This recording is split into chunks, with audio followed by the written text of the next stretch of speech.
Muchas gracias, don Carlos, por esta entrevista.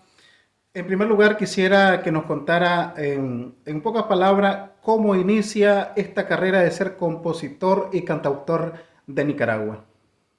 Bueno, ante todo, Denis Aranís, gracias por darme la oportunidad, no de hacer una entrevista porque no me gusta esa expresión, prefiero esta charla, esta pequeña tertulia, ¿verdad? Este diálogo así espontáneo. Respondiendo a tu pregunta, los Mejía Godoy nacimos en el pueblo en la ciudad de Somoto, departamento de Madrid, en el seno de una familia donde todos, absolutamente todos, mujeres y varones, tocaban algún instrumento musical. Porque se juntaron dos familias musicales, los Mejía de Estelí y los Fajardo de Jinotega. Así es que de ese contexto familiar y artístico, los Mejía Godoy empezaron a despertar su vocación, sin imaginarnos que nosotros nos íbamos a dedicar a eso. Cada uno tenía que elegir una profesión como modus vivendi porque ya sabíamos que de la música era difícil conseguir el pan nuestro de cada día. Así que ahí empezamos en Somoto y fuimos con el curso de los años y con la preparación académica adecuada, fuimos descubriendo la poesía, fuimos descubriendo otras áreas de la cultura hasta encontrarnos realmente con la afirmación de ese ADN que llevábamos en el cerebro y en el alma para crear música en el permanente amor a Nicaragua, a sus raíces, a su cultura. Si pudiéramos recordar, ¿cuál sería la primera canción que usted pone al público, la canción que el pueblo nicaragüense conoció como composición propia de Carlos Mejía Godoy? Fue Alforja Campesina. Aunque yo ya había escrito algunas cositas románticas, boleros, balsecitos, cosas, digamos, sentimentales, la primera canción en la que yo me inspiro en el campo, en los elementos de nuestra naturaleza, de nuestro entorno cultural, el caballo, la carreta, la finca, el rancho, el machete, la milpa, todos esos elementos tratan de estar presentes en esa primera canción, La Forja Campesina, que afortunadamente, a pesar de ser la primera, tuvo suerte y llegó a ponerse, como decimos popularmente, los pantalones largos, gracias, conste, a que los grandes compositores como Otto de la Rocha, como Erwin Krieger y otros cultores me animaron para que yo siguiera componiendo a partir de la experiencia juvenil, casi adolescente de la Alforja Campesina. Más o menos en qué año fue la Alforja Campesina. Al salir del bachillerato, yo me bachilleré en el 61, en el 62. Apenas tenía 19 años. Escribí la letra, conte, porque la canción nace de una composición musical del colegio. El profesor de literatura, de castellano, nos pone de tarea un, un artículo de 2 cuartillas, hablando de algún elemento del campo nicaragüense. Entonces, cada uno escogió el caballo, la carreta, el rancho, la troja, el fogón, y yo elegí la alforja campesina. ¿Eh? Porque me parecía interesante eso como el escapulario, digo yo, que tiene una parte adelante y otra parte atrás, ¿verdad? Eso es el mero escapulario. Ese fue el primer chispazo. Yo lo escribí, Alforja Campesina Pindorera, eso es el mero escapulario de mi tierra. Eso fue lo que yo guardé, esa frase. Y eso se convirtió después en verso y más tarde en música ya en el 64, ya andaba en la calle de Alforjita. Muchas generaciones nicaragüenses crecieron escuchando a Carlos Mejía Godoy a través de la radio. ¿Cómo entra Carlos Mejía con la música a través de la radiodifusión en Nicaragua? Quiero recordar que yo inicié en la radio mucho antes de ser creador de canciones. Quiero recordar que cuando yo regresé de León a Managua, ya tuve experiencia de locución y de producción de programas en Radio Atenas, Radio Darío y Radio Philips, que eran tres de las emisoras importantes en la ciudad metropolitana. Ahí me inicié y ya me vine a Nicaragua a trabajar a Radio Mundial, a Radio 1000, Radio Continental y otras emisoras hasta desembocar en la radio que sería Mi Seibo. Mi Seibo porque esa radio tenía todo ese bagaje de elementos de la nicaragüenidad que para mí eran muy importantes. Pancho Madrigal, Corporito, los cuentos rojiverdes, sucedió ayer, el Goyo Carvajal, las novelas. No, la Radio Corporación fue un borbollón de amor a Nicaragua, de aprovechar todo el torrente del ingenio popular, de la magia, de la conversación cotidiana, los pregones, las coplas, todo estaba ahí. Y ahí me fui haciendo compositor, a través del amor a la identidad nacional. ¿Cuántos años trabaja en Radio Corporación con su programa? Imagínate, desde el 69, prácticamente hasta el 79, una década. Una década. No perdí nunca la amistad con ellos, a pesar de que ellos se fueron a la contra, los Gadea Mantilla. Yo dije, más allá de las diferencias ideológicas y políticas, está la amistad. Y nunca perdimos la amistad hasta nuestro día. Ya en la última década volvimos a escuchar a Carlos Mejía en la corporación en un corto tiempo. ¿Qué pasó? ¿Por qué Carlos ya no siguió en la Radio Corporación en esa segunda etapa? No fue una cuestión, digamos, ni política, no, simplemente patrocinadores. Es decir, la radio tiene que recibir dinero por esos espacios para poderse mantener.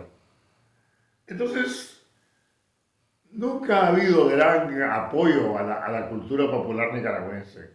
Yo que tuve un programa durante 18 años, el Clan de la Picardía, sufrí, gocé primero, ¿verdad? Porque los primeros años fueron lindos en términos no solamente de éxito, sino económico.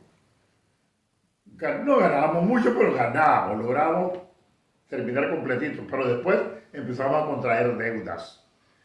Y eso que me pasó en el Clan de la Picardía, me pasó en Radio Corporación, con el Son Nuestro de Cada Día, Sí. que era el programa que yo realizaba.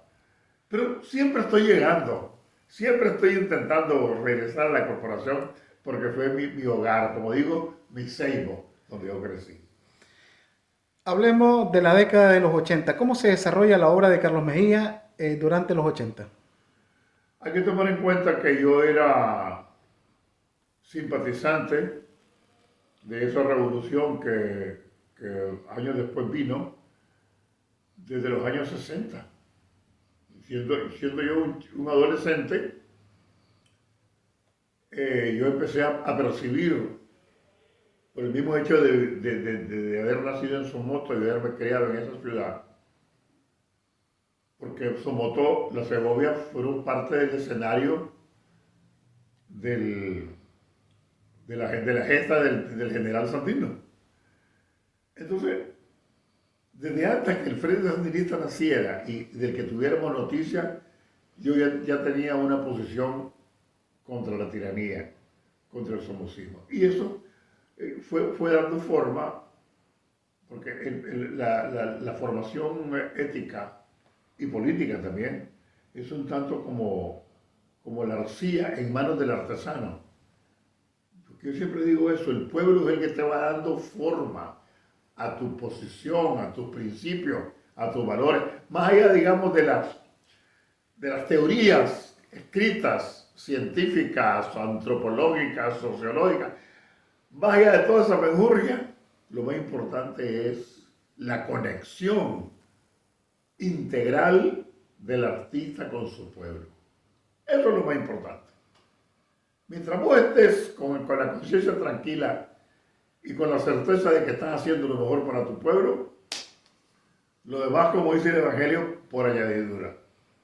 Don Carlos, quiero que hablemos de la misa campesina. ¿Cómo nace la misa campesina? ¿En qué año nace? ¿Y en qué se inspira para escribir esta obra? Bueno, hay que recordar que no hubiera habido misa campesina si no hubiera nacido en la época de los 60 y tanto lo que se llamó la Iglesia Popular Latinoamericana. Eso no se inventó de la noche a la mañana, ese fue el proceso desde el Vaticano, con las encíclicas papales más progresistas, sobre todo a partir de Juan XXIII.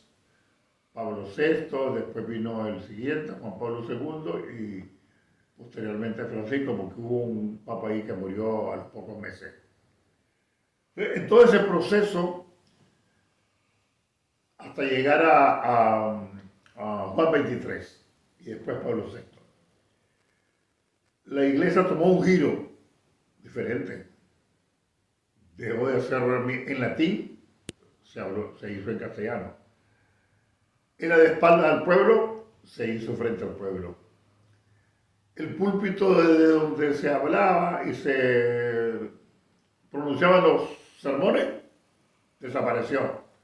Pueblo llano. Es decir, una serie de reformas muy interesantes. Y entre ellas, dice la encíclica papal, que debemos de honrar a Dios en nuestro propio lenguaje. Pues estaba bien el latín, pues, pero nadie entendía esa jerigonza. Paga, paga, paga, paga. No, la misa tiene que ser no solamente en el castellano, en el caso de nosotros, sino con el nicaragüense, con nuestras propias palabras. Esa fue mi lectura. Entonces yo, vamos a hacer una misa campesina. La palabra lo dice, no solamente misa popular, sino con los elementos del campo. Con todo ese entorno del que hablábamos, ¿verdad? La montaña, la cañada, el río, rancho, campesinos, pobreza. Ese drama social de toda nuestra América Latina tenía que expresarse a través de las palabras, de los adjetivos y también de los sonidos de nuestros ritmos autóctonos.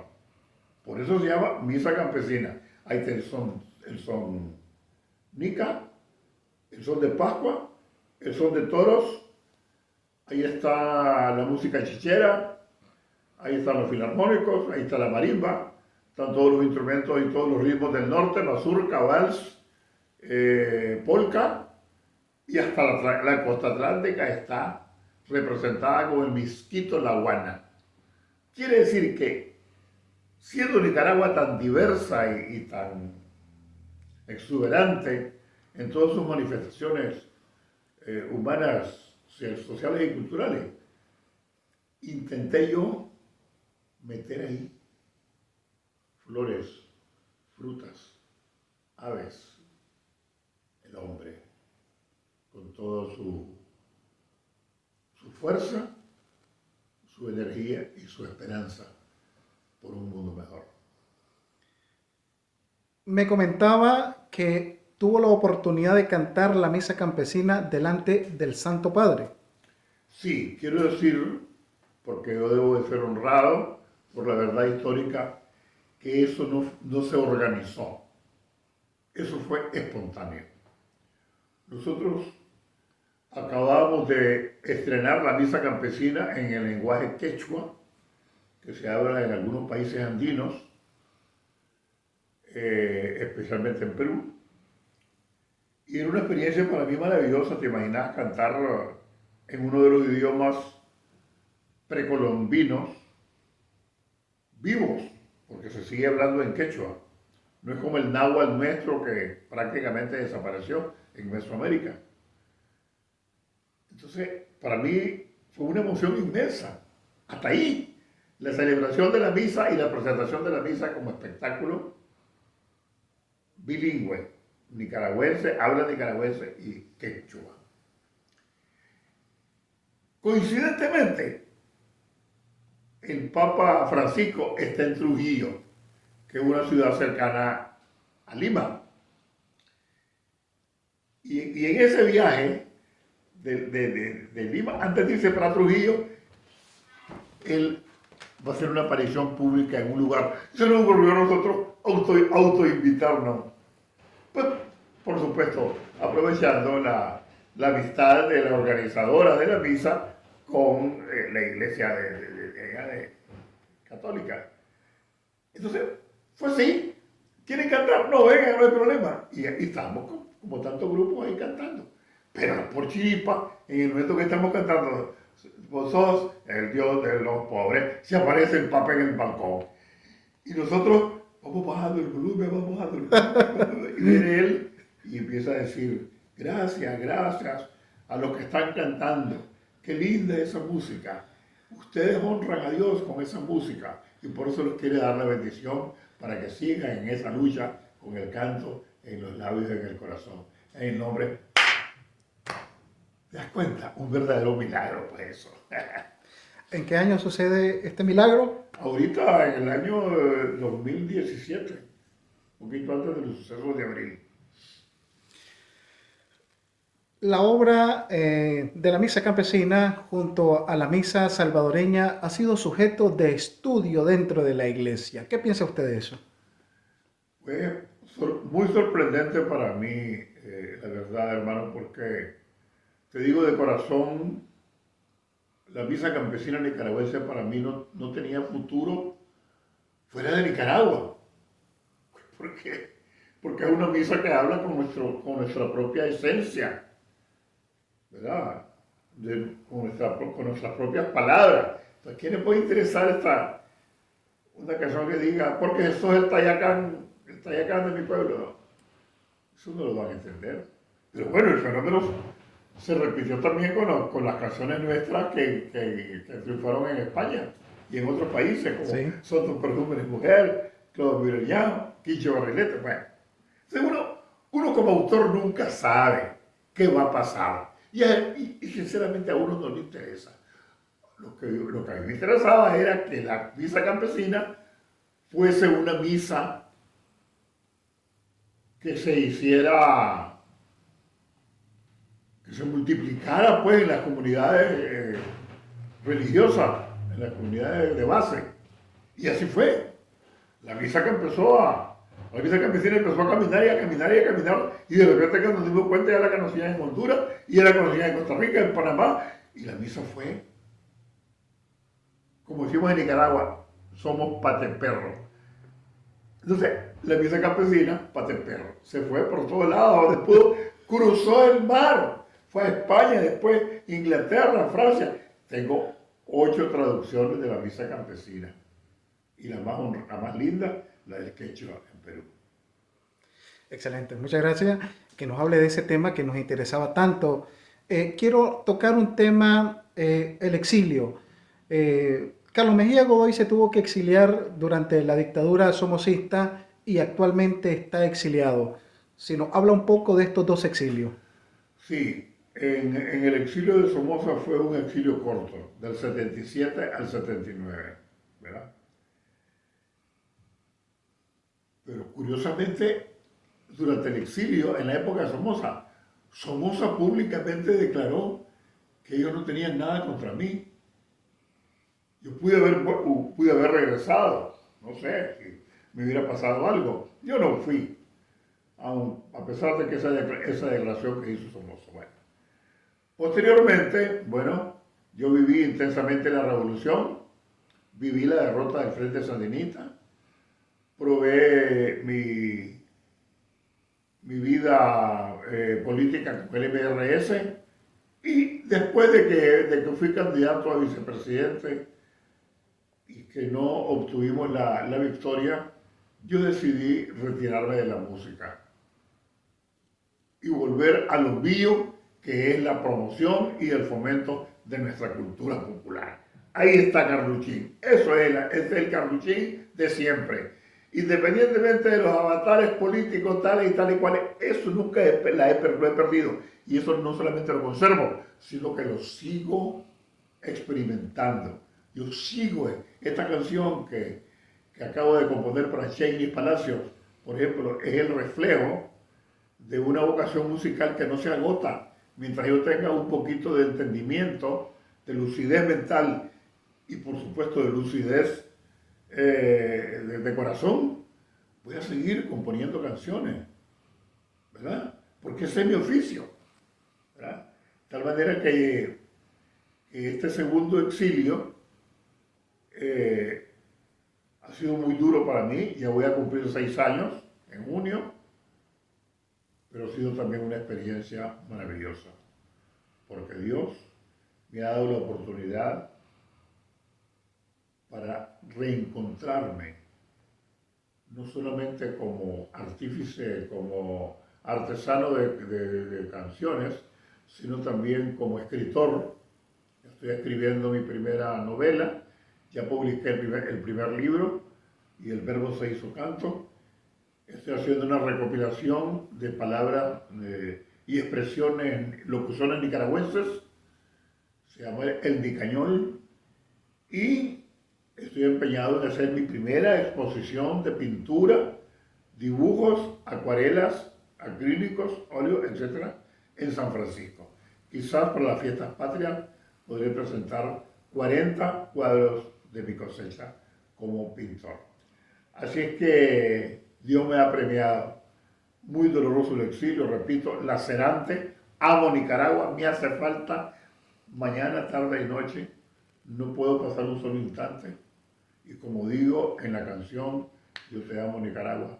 Y mañana, patria mía, que me toque dar cuentas ante Dios, pronunciaré tu nombre en Nicaragua y moriré feliz pensando en vos.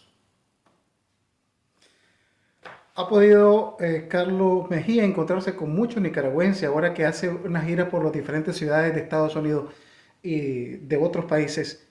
¿Qué impacto tiene que el nicaragüense vea una esperanza en ese canto de Carlos Mejía? ¿Qué impacto tiene personalmente para usted? Bueno, ya para terminar esta entrevista, agradeciendo a tu hermano la valiosa oportunidad. Mira, hay una palabra que yo no sé qué significa, pero me parece que es retroalimentación. Cuando vos das y al mismo tiempo recibís. Ese fenómeno se da con el público. Cuando yo estoy en el escenario, yo trato de que esa altura de 1 metro, tantos centímetros, etcétera, desaparezca cuando estoy cantando. Mi responsabilidad es bajar de ese nivel físico a un nivel espiritual, sentimental, anímico, tabula rasa, como dice la palabra latina. Y desde ahí, de esa posición de ser accesible, de ser sencillo, de ser comunicativo, brota mucho de la canción.